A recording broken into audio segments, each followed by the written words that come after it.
విష్ణు పురాణంలో ఒకటి, అలాగే మనకి భవిష్యత్ పురాణంలో కూడా ఈ విషయం స్పష్టంగా చెప్పబడింది. అంటే మనకి ఎలా మన యొక్క పూజలు, పునస్కారాలు, మనకున్నటువంటి ఆచార వ్యవహారాలన్నీ కూడా నిక్షిప్తమై ఉన్నాయి. అంటే అన్ని రాసిపెట్టే ఉన్నాయి. ఈ యొక్క తిరుమల తిరుపతి దేవస్థానం ప్రత్యేకంగా వైఖానస ఆగమ శాస్త్ర ప్రకారం, అంటే వైఖానసుడు రాసినటువంటి ఆగమ శాస్త్ర ప్రకారంగా ఈ యొక్క దేవాలయ విధి నిర్వహణ జీతపత్యాలు దాని ప్రకారం ఇవ్వాలి.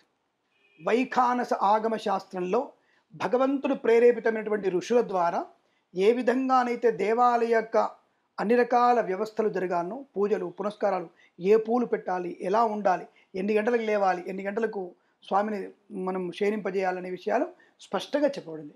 దాంట్లో ఎవరైనా సరే వైఖానస ఆగమ శాస్త్రం చదువుకున్న వాళ్ళు కానీ, భాగవతోత్తములు అంటే ఈ వైష్ణవులు, శ్రీ వైష్ణవులు కానీ, ఈ యొక్క వైఖానస వైష్ణవులు కానీ ఎవరైతే ఉన్నారో, మీరు కనుక నాకు ఒక మార్గశిర మాసంలో శుద్ధ ఏకాదశిన స్వామివారి ఉత్థాన ఏకాదశి అని దాన్ని, స్వామివారి మేల్కొనేటువంటి ఏకాదశి, ఈ ఏకాదశి రోజున కనుక మనం ఎవరైనా 10 రోజులు జరుపుకోమని చూపించగలిగితే, నేను అర్రగుండు చేయించుకొని వారి ఇంటి ముందు భిక్షాటన చేస్తాను. నేను వారి ఇంటి ముందు భిక్షాటన చేస్తాను. ఇంత గట్టిగా మీరు చెప్తున్నారు, మరి దేవస్థానంలోని ఎంతో మంది పురోహితులు, పండితులు అందరూ ఉంటారు.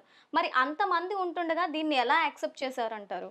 ప్రలోభతత్వం, ప్రలోభాలకి లోనవ్వడం, ఇక్కడ గుడి పూజారుల్ని బెదిరించడం, గుడి పూజారులని బెదిరించడము, లేదా ఏదో రకమైనటువంటి జీవో లాంటి చూపించడము, లేదా ఇంకొక రకము, లేదా ఈ పూజారులకి ప్రలోభానికి లోనవ్వడము, భయానికి లోనవ్వడము, కక్కుర్తి పడడము.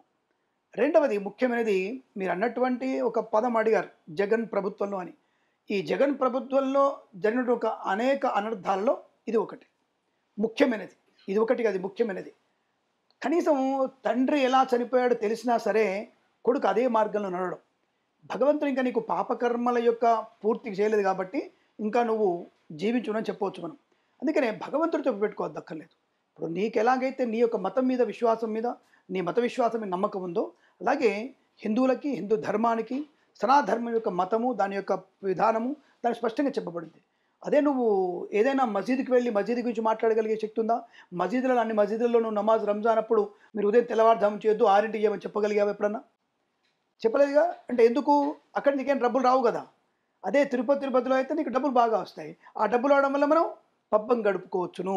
ఆ డబ్బుల్ని, ఆ యొక్క వచ్చినటువంటి ధనాన్ని, ఆ హుండీలని, ఆ యొక్క స్వామివారి దగ్గర వచ్చేటువంటి అనేక రకాల ఫండ్స్ అంతా కూడా మనం పక్కకు మలుచుకోవచ్చు. మన వాళ్ళకి పబ్బం గడుపుకొని ఇతర మతాల వారికి దానిని ఇచ్చి ఆనందించవచ్చు.